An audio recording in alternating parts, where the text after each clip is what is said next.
Ceci est un livre audio autogénéré par Google. Logique juridique. Fondé par Gérard Marcoux. Dirigé par Jean-Claude Nemry et Thomas Peyroux. Le droit n'est pas seulement un savoir, il est d'abord un ensemble de rapports et pratiques que l'on rencontre dans presque toutes les formes de société. C'est pourquoi il a toujours donné lieu à la fois à une littérature de juristes professionnels, produisant le savoir juridique, et à une littérature sur le droit, produite par des philosophes, des sociologues ou des économistes notamment. Parce que le domaine du droit s'étend sans cesse et rend de plus en plus souvent nécessaire le recours au savoir juridique spécialisé, même dans des matières où il n'avait jadis qu'une importance secondaire, les ouvrages juridiques à caractère professionnel ou pédagogique dominent l'édition, et ils tendent à réduire la recherche en droit à sa seule dimension positive. À l'inverse de cette tendance, la collection Logique juridique des éditions L'Harmattan est ouverte à toutes les approches du droit. Tout en publiant aussi des ouvrages à vocation professionnelle ou pédagogique, elle se fixe avant tout pour but de contribuer à la publication et à la diffusion des recherches en droit, ainsi qu'au dialogue scientifique sur le droit. Comme son nom l'indique, elle se veut plurielle. Dernière parution. Demba Mbo, Le secret dans l'arbitrage international, approche critique 2021. Benoît Grémard, de l'arme nucléaire française. Essai sur la constitutionnalisation de la force de frappe, 2021. Gladys Trezenem, La dignité de la personne humaine et le juge administratif, 2021.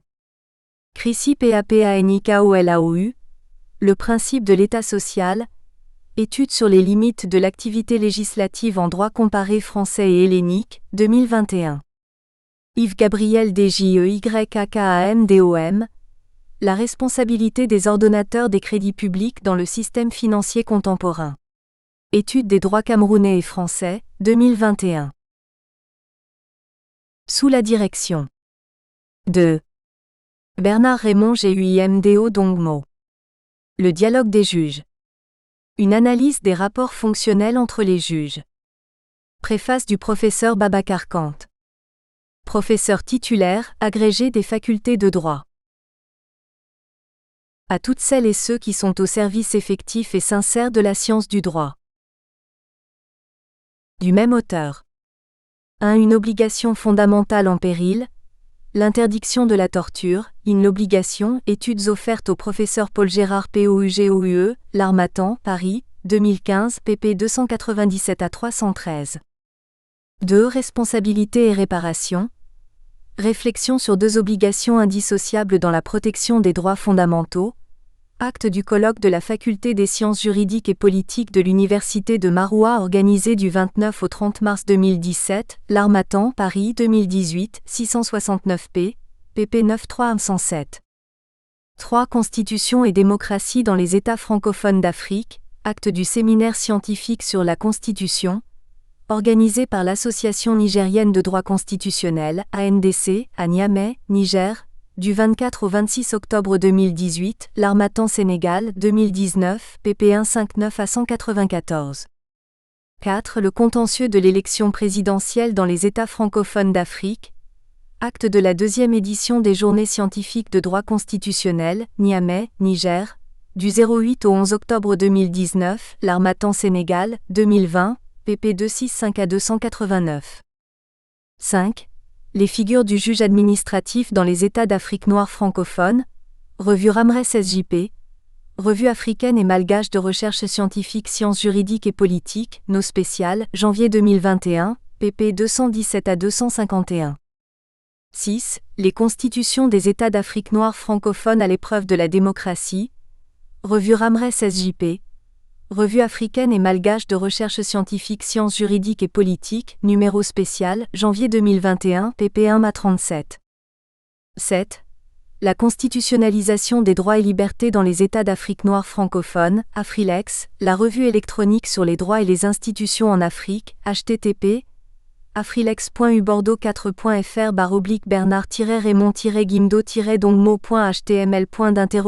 var calcul janvier 2021 38 p. 8. L'accès aux juridictions administratives dans les États d'Afrique noire francophone, Réflexion sur son évolution récente à partir du cas du Cameroun. Revue africaine de droit et de sciences politiques, RADSP, volume 9, numéro 20, spécial 2021 année semestre, pp 7 à 40. 9. La contribution des juges au droit international humanitaire. Cas des juges camerounais et internationaux. L'effectivité du droit. Mélange en l'honneur du professeur François Anoukaa, L'Harmattan Cameroun, 2021, pp 1037 à 1055. 10. Les rapports entre les pouvoirs dans le régime politique camerounais. L'exception en droit. Mélange en l'honneur de Joseph Owona, L'Harmattan, Paris, 2021, pp 83 à 105. COMITE scientifique. Président. Babacar Kant, agrégé de droit public et de sciences politiques, professeur titulaire, doyen honoraire de l'UFR de l'Université Gaston Berger de Saint-Louis, Sénégal. Membre. Patrick Edgar Aban ENGOLO, agrégé de droit public, professeur titulaire, Université de Yaoundé 2, Cameroun. Babacar Gueye, agrégé de droit public et de sciences politiques, professeur titulaire, Université Cheikh Anta Diop de Dakar, Sénégal. Bernard Raymond Guimd Odongmo, agrégé de droit public et de sciences politiques, professeur titulaire, Université de Yaoundé 2, Cameroun. Grégoire Jiogue, agrégé de droit privé et de sciences criminelles, professeur titulaire, Université de Yaoundé 2, Cameroun. Ismaïla Madior Foll, agrégé de droit public et de sciences politiques, professeur titulaire, Université Cheikh Anta Diop de Dakar, Sénégal. Oumarou Narey, agrégé de droit public, professeur titulaire, Université Abdou Moumouni de Niamey, Niger. Robert Nemdeu, agrégé de droit privé et de sciences criminelles, professeur titulaire, Université de Yaoundé 2, Cameroun. Magloire Audois, agrégé de droit public et de sciences politiques, professeur titulaire, Université de Yaoundé 2, Cameroun. Alain Franklin Ondois, agrégé de droit public, professeur titulaire, Université de Yaoundé 2, Cameroun. Gérard Pekassandam, agrégé de droit public, professeur titulaire, Université de Yaoundé 2, Cameroun. Abdoulaye Soma, agrégé de droit public, professeur titulaire, Université Thomas Sankara, Burkina Faso. Dembassi, agrégé de droit public et de sciences politiques, professeur titulaire, Université Cheikh Anta Diop de Dakar, Sénégal. COMITE de rédaction. Rédactrice en chef. Carole Valérie Nouazikemkeng, Dr Ph. D en droit public, maître de recherche CNEMINRESI, Cameroun. Membre. Serge François SOBZE, agrégé de droit public, maître de conférence, Université de Douala, Cameroun. Martial JEGUEDOUNGUE, Dr Ph. D en droit, maître de recherche CNEMINRESI, Cameroun. Bertrand Edoua Bilongo, Dr Ph. D en droit public, maître assistant, Université de Yaoundé 2, Cameroun. Firmin NGOUNMDJ, Dr Ph. D en droit public, maître assistant, Université de Yaoundé 2, Cameroun. Landry NGUENA, Dr Ph. D en droit public, maître assistant, Université de Tchang. Junior Bernard Owona, Dr PhD en droit public, maître assistant, Université de Yaoundé 2, Cameroun. Yerman MFOYOUOM, Dr Ph. D en droit public, chargé de cours, Université de Douala, Cameroun. Zoulandais ZANKIA, Dr Ph. D en droit public, maître de conférence, Université de Tchang, Cameroun. Mesmer Bezobede Atanier, Dr Ph. D en droit public, assistant, Université de Yaoundé 2, Cameroun. Agnès MAKOUGOUM, Dr Ph. D en droit public, chargé de cours, Université de Yaoundé 2, Cameroun.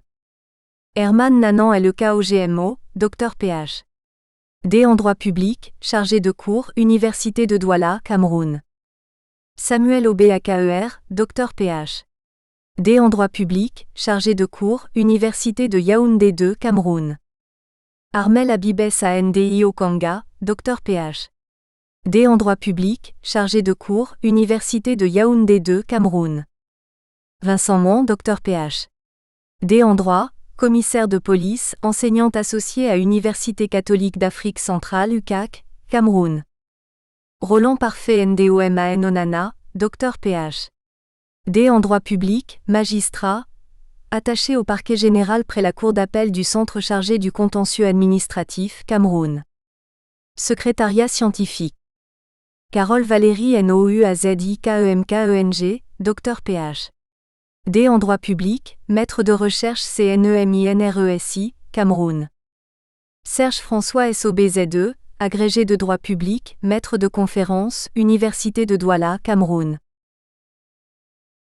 Remerciements. La réalisation du présent ouvrage n'aurait pas été possible sans les contributeurs, chercheurs et enseignants, qui ont accepté de participer à cette entreprise dans le cadre des travaux scientifiques du CRED, Centre de recherche et d'études en droit. Qu'ils trouvent ici toute ma profonde gratitude pour leur disponibilité et leur contribution. Je voudrais également remercier les docteurs Roland Parfait NDOMAN Onana, magistrat, attaché au parquet général près la cour d'appel du centre chargé du contentieux administratif, Armel Habibes Andio Kanga, chargé de cours à l'Université de Yaoundé 2, Samuel Obeaker, chargé de cours à l'Université de Yaoundé 2, Landry Nguna, maître assistant à l'Université de Chang pour la relecture de différents textes. Mes sincères remerciements au professeur Babacar Kant, qui a bien voulu préfacer cet ouvrage, et aux membres du conseil scientifique qui ont accepté d'en faire partie. Je remercie enfin, tout particulièrement Madame Carole Valérie NOUAZIKEMKENG, Ph. D. En droit public, maître de recherche au Centre national d'éducation du ministère de la Recherche scientifique et de l'innovation, MINRESI, pour son implication active dans la réalisation de ce projet. Avec le dévouement et la détermination qui la caractérisent, elle a relancé sans jamais se décourager les contributeurs retardataires. Avant-propos. Le dialogue a des vertus. Il est un remède au conflit, à la guerre. Institutionnalisé ou non, il donne une chance à l'apaisement, à l'ordre. Il est perçu de manière générale comme une discussion, un échange de points de vue, une conversation entre deux ou plusieurs personnes. Dès lors, il n'induit pas que l'accord ou la concorde. Il induit également la contradiction, l'opposition, la discorde. Parler du dialogue des juges induit donc une conversation entre des juges, un échange de vues. Mais si les juges parlent, se parlent-ils? S'écoutent-ils? Chacun parle-t-il son langage et le son audible ou inaudible qui s'élève rentre dans le registre du dialogue? Y a-t-il dialogue des juges ou plutôt dialogue entre les juges? Il est plausible de soutenir que les échanges de vues entre les juges englobent ces différentes facettes. Mais cette position n'est pas soutenue par le droit et pour cause, l'expression dialogue des juges, ou encore dialogue entre les juges, n'est pas une notion juridique. Il est de ces notions que le droit ne consacre pas, mais dont la science du droit ne peut se passer. Par le fait qu'il n'est évoqué dans aucun ordre juridique, aussi bien en interne qu'à l'international, on peut très vite conclure à l'inexistant juridique. Malgré l'obstacle épistémologique, ce serait une erreur. Il est des notions que ni le législateur ni le juge n'utilisent, mais dont la place dans la réflexion sur le droit n'est plus à faire. C'est par exemple le cas des notions comme fonction sociale du droit, fonction normative, théorie du droit. L'expression dialogue des juges n'est pas une notion positive, dans la mesure où elle n'est pas posée. C'est une construction doctrinale qui se veut rendre compte de l'état de la communicabilité entre les différents juges. Le mérite de la vulgarisation de cette notion dans le monde francophone doit être attribué à Bruno Genevois. Il l'imposait en lieu et place de l'expression « la guerre des juges » qui avait tendance à être utilisée. Dans ses conclusions sur l'affaire ministère de l'Intérieur Cohn-Bendit du 6 décembre 1978 à propos des relations entre le juge communautaire et le juge national, il affirmait qu'il ne devrait y avoir place ni pour le gouvernement des juges, ni pour la guerre des juges, mais pour le dialogue des juges. Il entendait en effet présenter l'échange entre les juges sous un angle positif, en mettant en avant ses atouts pour la justice. Le dialogue des juges a un but, aplanir les contradictions et relever la justice. Dès lors, le dialogue des juges peut être perçu comme un mécanisme d'échange entre deux ou plusieurs juges qui consiste en l'énoncé de propositions, à leur discussion et finalement à la construction d'une idée ou d'une solution commune relative à l'interprétation ou à l'application du droit. Mais il faut constater que le dialogue des juges n'est pas toujours institué, organisé, encadré, c'est-à-dire que sont mis en place des mécanismes procéduraux à cet effet. Il est même plus souvent, compte tenu de la pluralité des juges en cause, débridé, désorganisé sans toujours être désordonné. Dans ce dernier cas, il s'effectue de manière spontanée, sans un encadrement ou une quelconque obligation. Le dialogue est alors une conséquence de l'externalisation du droit, ou l'ouverture des ordres juridiques des États dans un mouvement de comparaison-réception. Les ordres juridiques ne sont plus cloisonnés. Dans cette logique, il apparaît non seulement intéressant, mais encore impératif de mener des réflexions encore plus importantes sur le dialogue des juges. La problématique du dialogue des juges connaît aujourd'hui un succès grandissant en doctrine. Celle-ci ne s'arrête plus seulement sur celui qui fut la base de l'utilisation du concept par Bruno Genevois. Tous les juges sont explorés. Ainsi, le dialogue des juges peut être national ou international. Dans le premier cas, il a lieu entre les juges internes, que ce soit entre les juridictions ordinaires ou entre elles et les juridictions spécialisées ou entre ces dernières. Dans le second cas, il a lieu aussi bien entre les juridictions internes et internationales qu'entre les juridictions internationales entre elles. Le dialogue a lieu entre deux juges, c'est le duo juridictionnel. Mais il peut aussi se tenir entre plus de deux juges, c'est le dialogue tri- ou multidimensionnel favorisé par l'interaction de plus en plus en grande entre les différents juges. Ce juge, s'il peut être saisi de manière conceptuelle, se présente néanmoins sous des apparences diversifiées. La notion de juge renvoie à plusieurs réalités. Elle peut renvoyer à une fonction ou à une personne. La fonction est celle de juger, de trancher les litiges, et la personne est un magistrat qui, à des degrés divers, participe au fonctionnement du service public de la justice. Elle peut également renvoyer à un organe pluripersonnel ou à un organe unipersonnel. Dans le premier cas, le terme juge désigne un collège de juges qui rend des décisions, et dans le second cas, la notion désigne un magistrat qui est appelé, sur la base des textes, généralement en matière d'urgence, à rendre des décisions tout seul. Cet ouvrage, sur le dialogue des juges, se veut être une contribution à la réflexion devenue globale sur les interactions entre les juges, non seulement de l'ordre interne, mais aussi de l'ordre international. Il a connu la contribution de jeunes docteurs en droit qui se sont montrés disponibles et disposés à travailler sur une problématique, quoiqu'en plein essor dans le monde, qui reste peu développée dans les États au sud du Sahara. Ils ont fait preuve de rigueur pour servir cette œuvre à la postérité. Je les invite à rester sur cette voie du service, au service de la démystification du droit.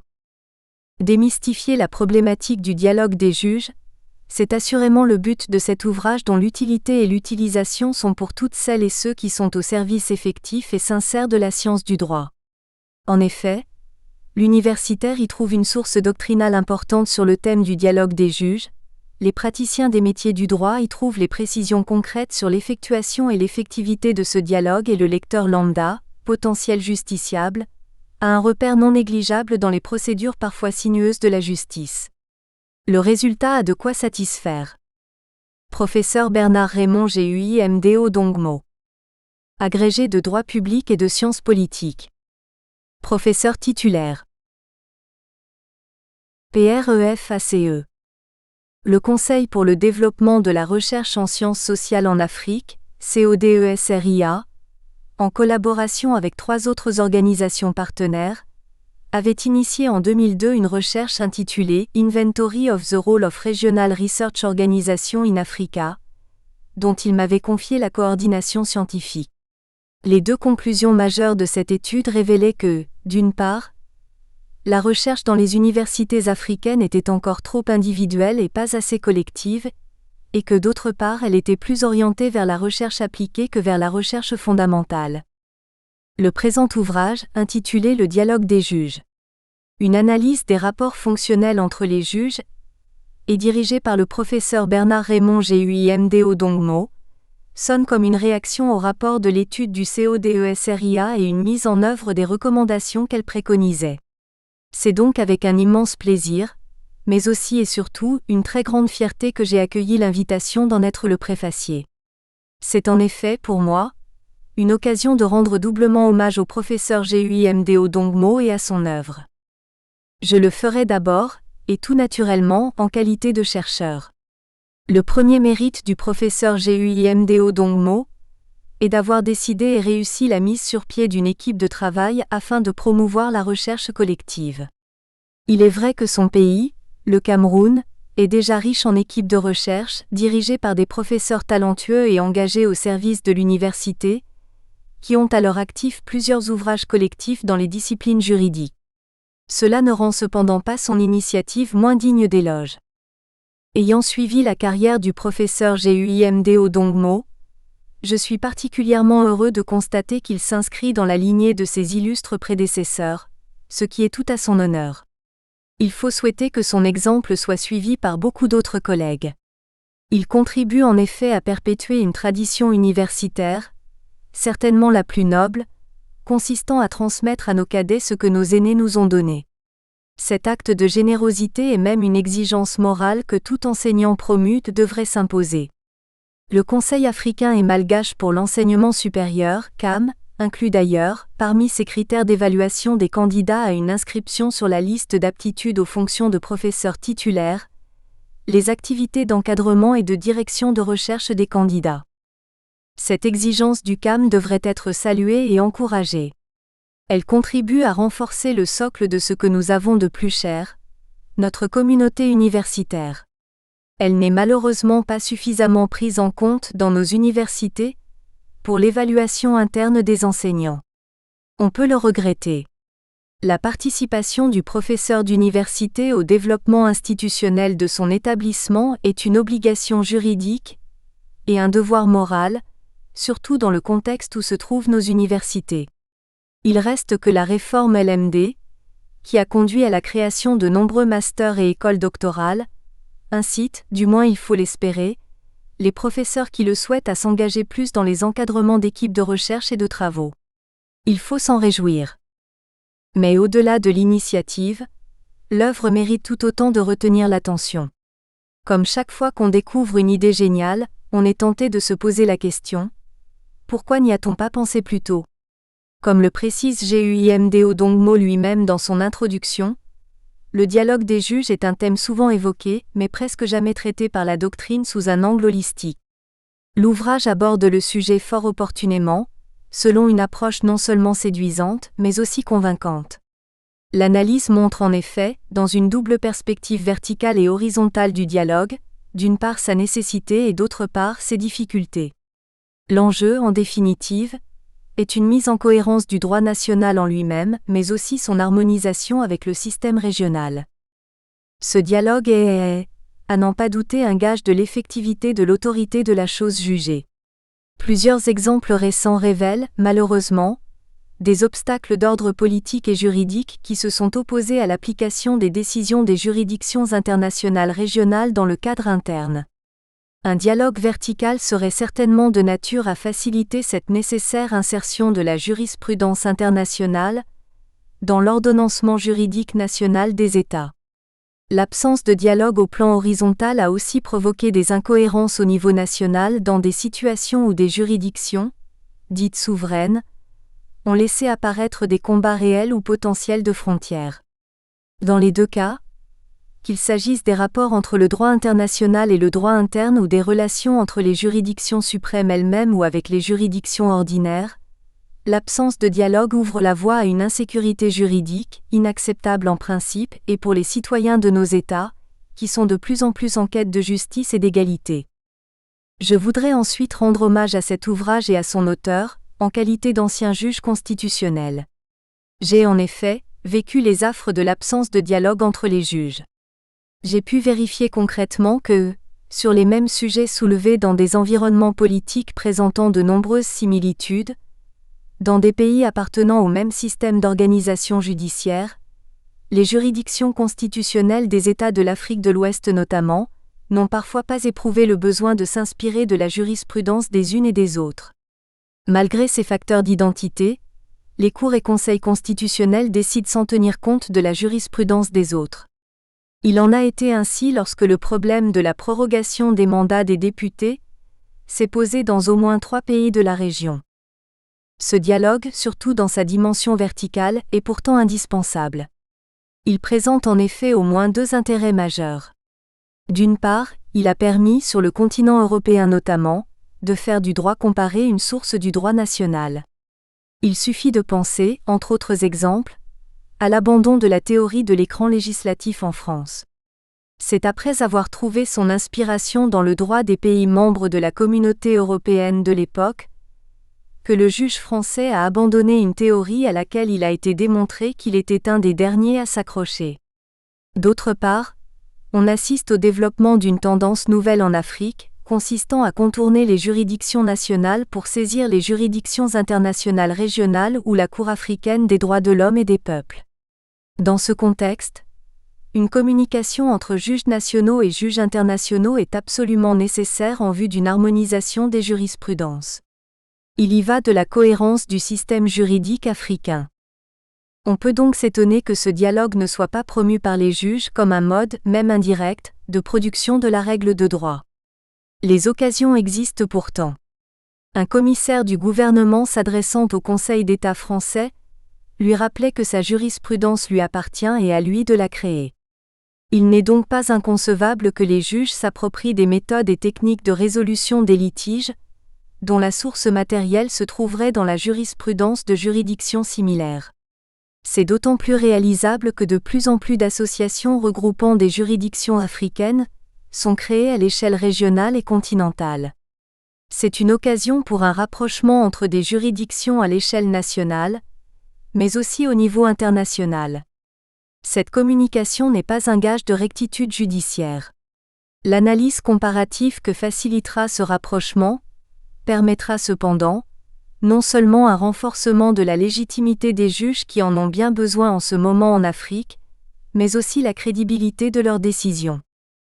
Pour toutes ces raisons, et bien d'autres qualités encore relatives à la haute facture des contributions, cet ouvrage devrait être considéré comme un bréviaire par ses principaux destinataires.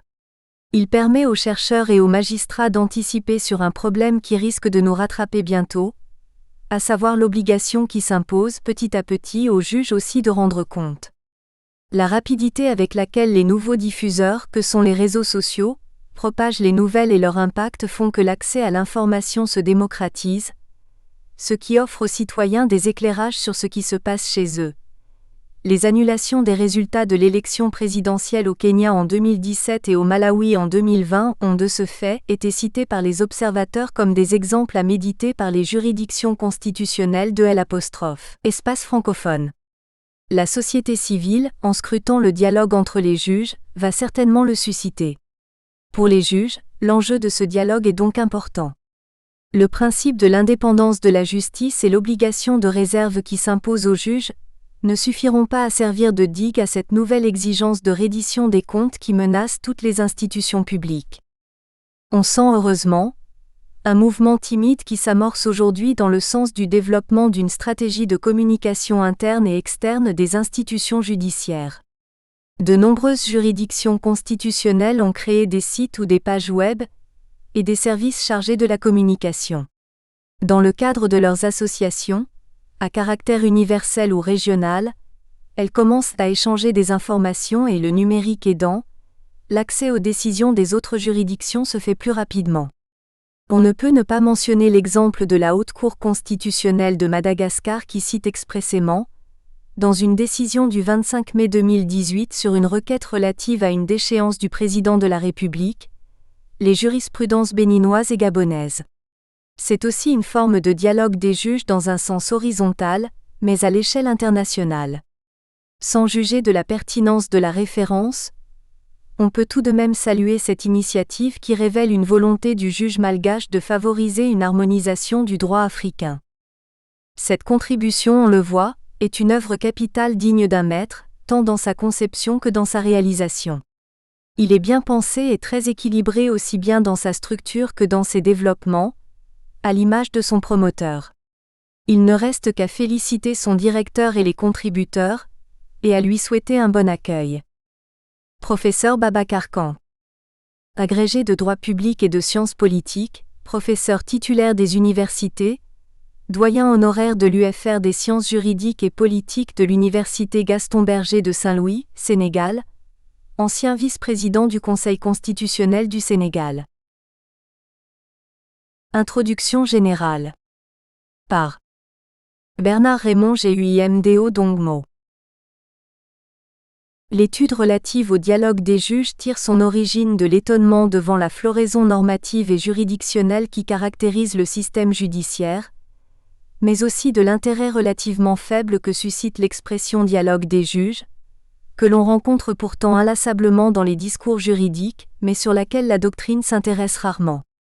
Le dialogue des juges fait partie des notions fabriquées par le droit, notamment le législateur, le juge et la doctrine. En effet, bien qu'écrit nulle part au préalable, le dialogue permet aux juges de se concerter pour trancher ou pour éviter les contradictions sur une question de droit. C'est en cela qu'il est qualifié au même titre que la jurisprudence, des ombres portées du droit. Quelle est la genèse de cette notion qui progressivement innerve tout le droit ? Il faut surtout recourir aux résultats du commissaire de gouvernement Bruno Genevoix et aux travaux du président Lecourt pour avoir une idée claire de son évolution. Le constat est clair, depuis quelques années, le dialogue des juges est très présent dans les discours doctrinaux et politiques, influencé par l'expansion du droit communautaire et sa difficile prise en compte dans l'ordre juridique interne des États. C'est pourquoi une grille de lecture dans le cadre juridique national et international paraît enrichissante, justifiée en cela par l'émergence des nouvelles juridictions dans certains pays africains dans la détermination de ces pays à construire l'état de droit dont la garantie juridictionnelle constitue l'épine dorsale. Le dialogue des juges se perçoit ici comme un instrument de communication entre les tribunaux coutumiers ou d'instance, entre les cours d'appel, Cour suprême ou Conseil constitutionnel et entre les juridictions internes, régionales ou internationales. Le dialogue des juges est une notion transversale, il peut être appréhendé au plan national, régional, communautaire et universel. À ce titre, il est inspiré des dispositions de la Charte africaine des droits de l'homme et des peuples en ses articles 60 et 61. Le législateur de 1981 aurait par ces dispositions consacré une porosité normative à l'effet de susciter une communicabilité entre les institutions régionales et internationales. Le comportement du juge de la CJCDAO dans l'affaire Hissène Habré est illustratif à plus d'un égard. Dans cette affaire, la Cour a eu recours de façon explicite à la jurisprudence de la Cour européenne des droits de l'homme, CDH, pour préciser la notion de victime potentielle. Ces emprunts sont nombreux dans les jurisprudences de la Commission africaine des droits de l'homme, comme le souligne le professeur Alain Didier Olinga. Ceci n'est pas l'apanage du système juridictionnel africain, car le rayonnement de la Cour européenne des droits de l'homme s'explique aussi en partie par son recours aux jurisprudences constitutionnelles étrangères. Que faut-il entendre par dialogue des juges ? Tantôt vilipendé, tantôt vénéré, le dialogue des juges n'a toujours pas connu une définition univoque. Son concept et son contenu ont suscité bien de discussions dont les plus virulentes oscillent entre elles incantation ou la réalité, un faux semblant ou succession de monologues, un enrichissement mutuel ou facteur de cohérence des jurisprudences. Cependant, du latin dialogus et du grec dialogos, le terme dialogue est avant tout un échange de vues, une discussion, un entretien entre deux ou plusieurs personnes. L'expression dialogue des juges, qualifiée par Baptiste Bonnet de fourre-tout, n'a pas véritablement fait l'objet d'une théorisation suffisante pour être un instrument de lecture des rapports entre ordres juridiques parfaitement éclairante sur le plan scientifique. Par-delà ces qualifications, on peut dire que le dialogue des juges, qu'il soit d'autorité, c'est-à-dire à caractère impératif, de persuasion, d'adhésion volontaire ou de partage, véhicule la collaboration et l'écoute des juges issus de différents niveaux de juridiction. La question centrale que suscite cette étude est la suivante. Comment s'articule le dialogue des juges de manière à contribuer efficacement à la structuration et à la transformation du système juridictionnel ? Elle s'inscrit ainsi dans la finalisation du fil conducteur qui sert de ciment aux différents travaux présentés. Étant donné que les juges contribuent à la dynamique du droit, il est urgent, pour éviter le spectre de la fracture juridique, qu'ils agissent en vase communicant, d'où l'idée de dialogue. À ce titre, le dialogue des juges s'inscrit dans la dynamique du dépassement de l'individualisme des juges et s'apparente à une sorte de révolution du droit, a une universalité au service de la sécurité juridique. Il permet de sortir ces droits de la parodie d'une chaîne du droit temporel pour une chaîne du droit spatial. D'ailleurs, Benoît Friedman précise que le dialogue des juges ne sert pas seulement à la production du droit, mais contribue également à inscrire cette production spéciale dans une construction plus générale. À l'analyse, le dialogue des juges participe à la structuration et à la transformation du droit dans le système juridique interne et s'articule sous le double plan vertical et horizontal. Cependant, malgré sa contribution à l'expansion de la science juridique, il ne constitue qu'un acte de valeur morale sans une quelconque obligatoriété accent aigu juridique. Pourtant, sa place demeure incontournable pour un système judiciaire qui se veut cohérent et compétitif. Le dialogue des juges est perçu comme une exigence, mieux un produit de la qualité du droit. En effet, même dans les ordres juridiques où la qualité de la norme est rarement consacrée, cette dernière n'est pour autant pas invalidée car elle demeure une donnée latente du droit. Le dialogue des juges est le moyen de communication par excellence de la règle de droit d'un ordre juridique ou d'un système judiciaire à un autre. Cela est nettement perceptible à travers la connexion juridictionnelle des mécanismes de protection des droits fondamentaux. Il contribue à l'évitement du gouvernement voire de la guerre des juges. Le dialogue apparaîtra comme la solution magique permettant de discipliner l'usage de la règle de droit par les juridictions, tout en obligeant celle-ci à un pluralisme ordonné pour reprendre Mireille Delmas-Marty et à une unité dans la différence. De même, l'une des raisons fondamentales de la sissiparité de l'ordre international ou de l'émergence d'une intégration par hystérèse réside dans le fait que chaque système régional demeure jaloux de sa souveraineté et cherche à sauvegarder son précaré normatif, exécutif et judiciaire, animé en cela par le désir de constituer à lui seul un ordre judiciaire autonome et indépendant. Seul garant de ces promesses, chaque juge est mu en permanence par l'instinct de préservation de son identité et de ses conceptions juridiques. Le dialogue des juges favorise la prise en compte des décisions rendues par les juridictions communautaires et internationales à l'échelle interne des États, et réduit par conséquent le champ des revirements parfois spectaculaires de certaines jurisprudences. Il contribue à fédérer une galaxie juridique universelle, selon l'expression de Jean-Paul Jacquet. Par ailleurs, face à la complexité du droit et à la difficulté d'interprétation, c'est le dialogue des juges qui devient le dernier rempart. C'est dire que l'absence de communication peut être cause d'instabilité des normes et d'absence de lisibilité. Face à cet imbroglio, c'est la sécurité du justiciable qui se trouve menacée. C'est au regard de ce constat que plusieurs chercheurs ont analysé le dialogue des juges, tant sur le plan vertical que sur le plan horizontal. Au total, 6 contributions constructives arrivent à point nommé, dans la mesure où elles apportent une valeur ajoutée à l'œuvre doctrinale sur la question. Bien qu'en prenant appui sur les juridictions camerounaises, les différentes contributions explorent le caractère dialogique entre les juridictions nationales entre elles et entre les juridictions nationales et les juridictions internationales de manière générale. Les analyses et réflexions qui sont menées dans cet ouvrage s'adossent sur les ordres juridiques divers, convoquent dès lors des textes, des principes, des jurisprudences et des coutumes variées. Dans la première partie relative au dialogue vertical, 3 travaux portent sur dialogue entre les juridictions nationales et les juridictions universelles, régionales et sous-régionales. Une contribution collective de Serge-François Sobzé, Carole Valérie Noisy-Kemkeng, Firmin Ngunmedj et Agnès Makougoum construit un dialogue entre les juridictions nationales et universelles. Cette construction du dialogue vertical entre les juridictions nationales et les différentes juridictions internationales à compétences générales ou spécialisées tente à inviter les acteurs clés de la dynamique à un fonctionnement en vase communicant, où la sauvegarde des libertés n'est plus l'affaire d'un juge plongé dans son précaré. Aussi, elle montre qu'entre les juridictions nationales et la CIJ, il existe un dialogue justifié et nécessaire, à la fois partagé et persuasif.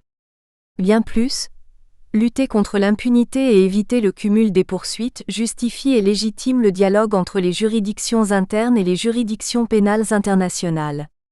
Ce dialogue n'est guère linéaire. Il s'agit d'éviter que les coupables des crimes internationaux échappent à la justice, et la communication entre ces 2 ordres de juridiction va leur permettre d'être complémentaires.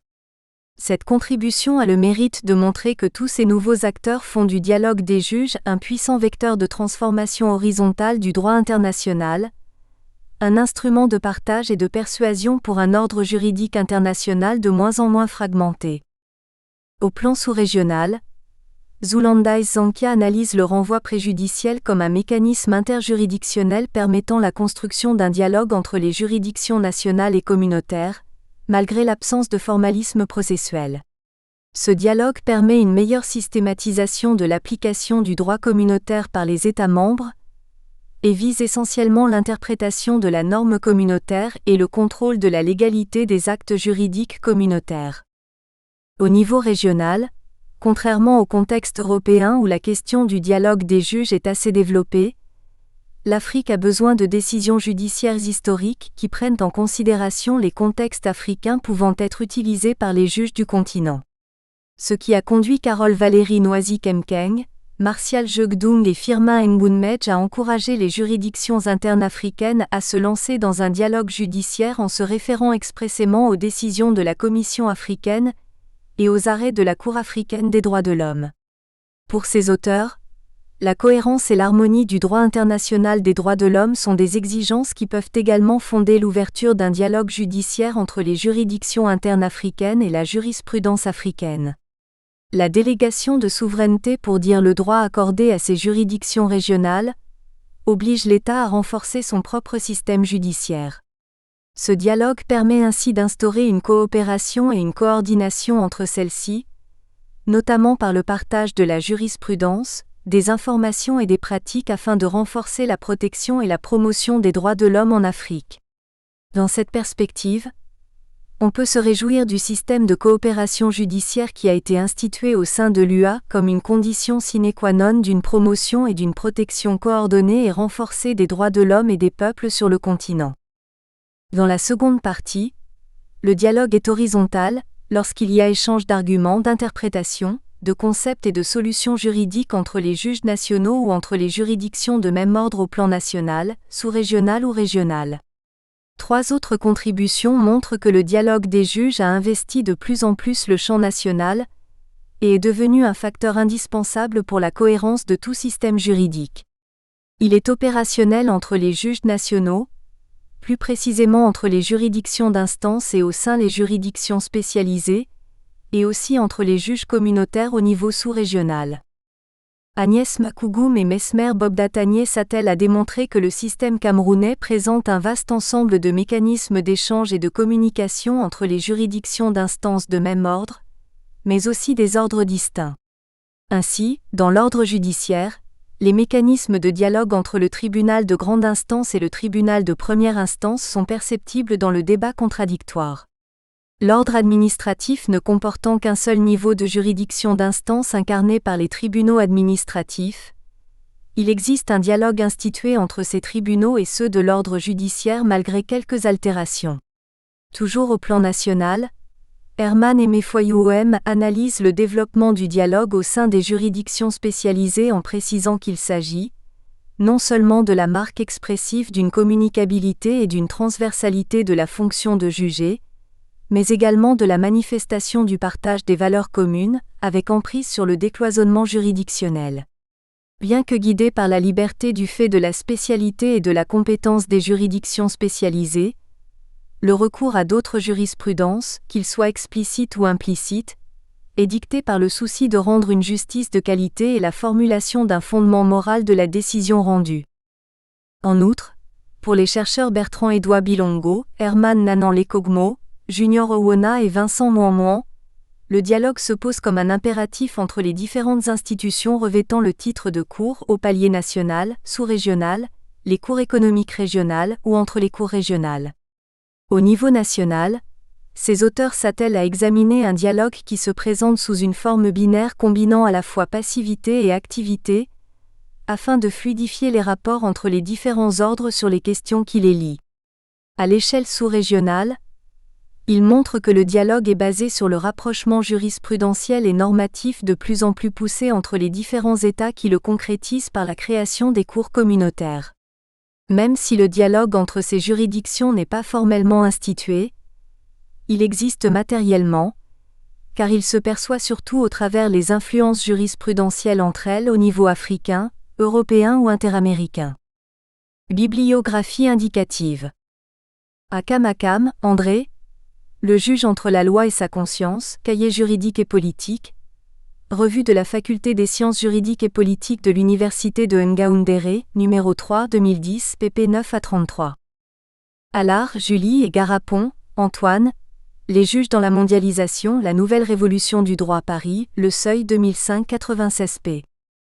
Allard, Julie et Sperluette van den Inde, Laura.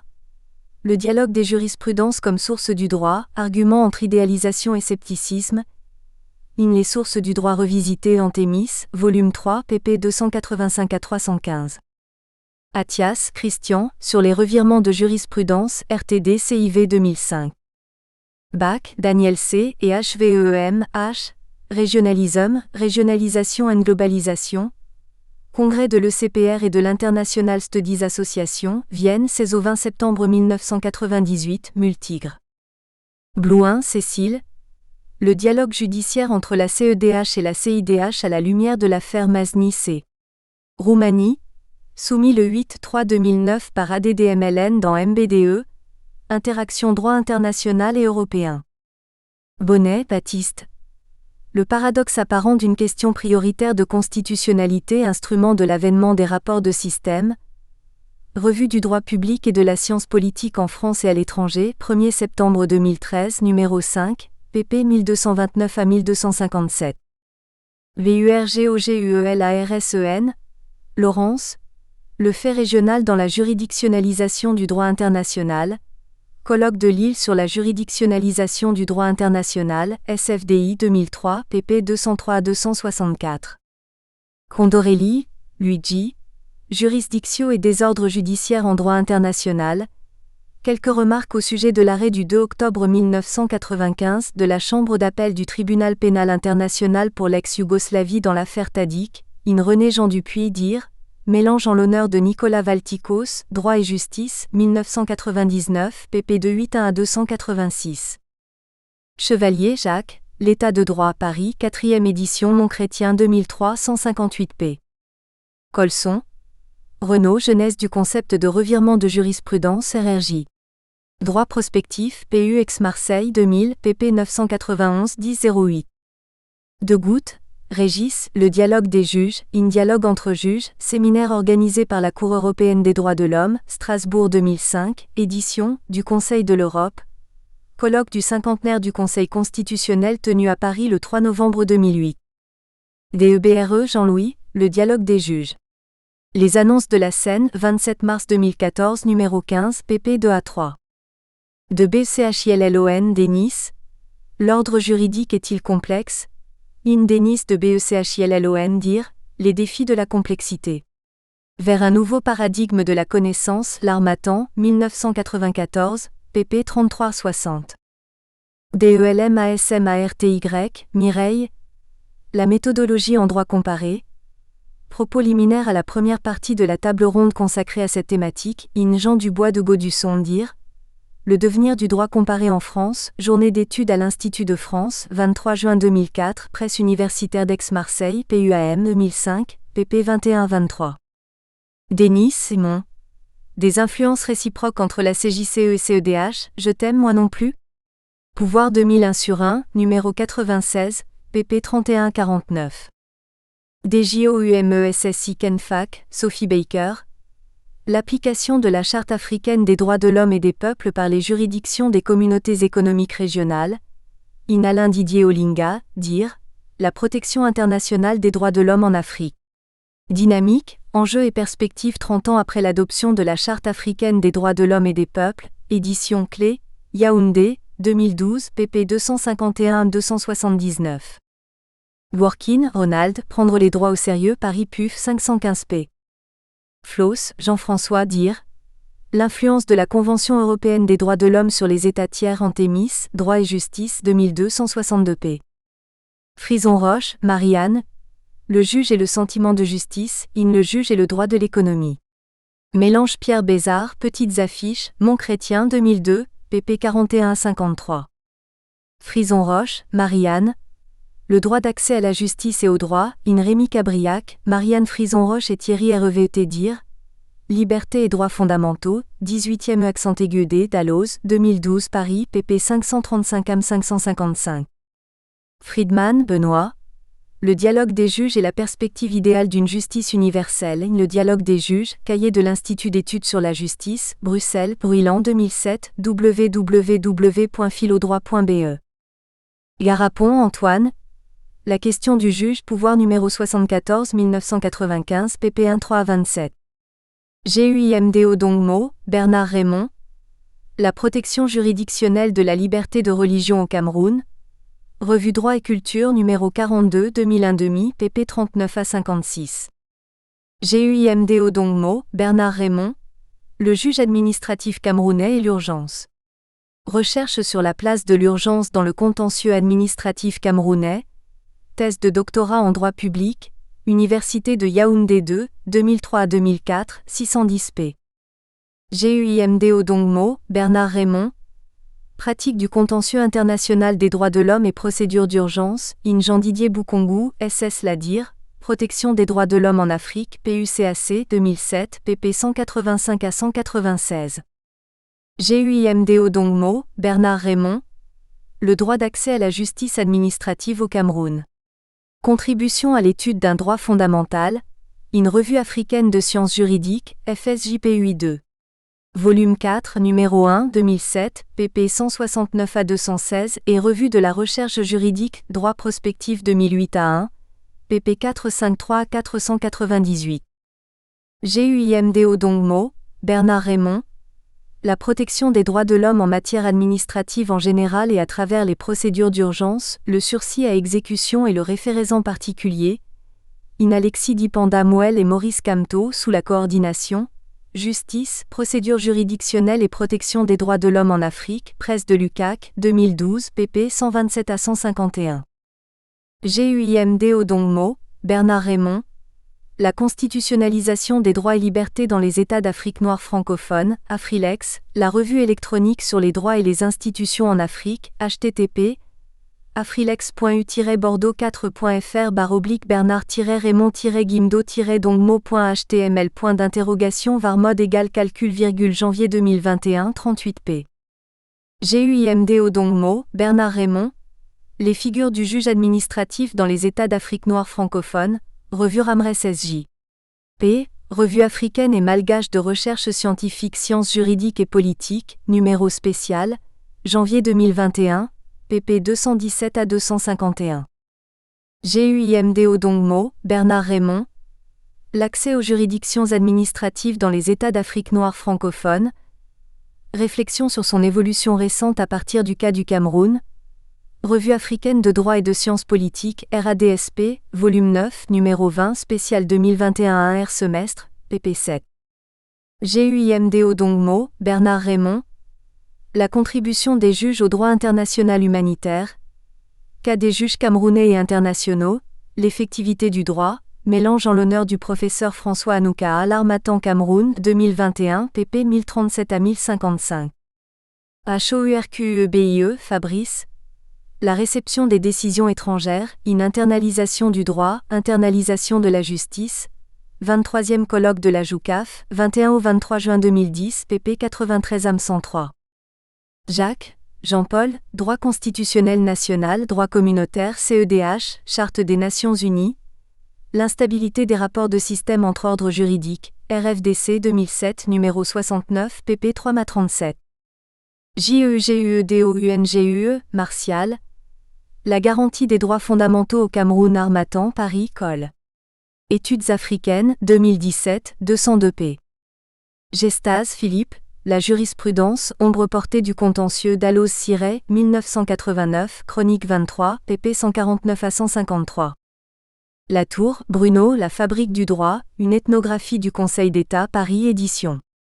La découverte poche, Col. Sciences humaines et sociales, 2004, 320 p. Lecourt, Robert, L'Europe des juges, Bruxelles, Bruylant, Collection droit de l'Union européenne, Grands écrits 2008, 322 p.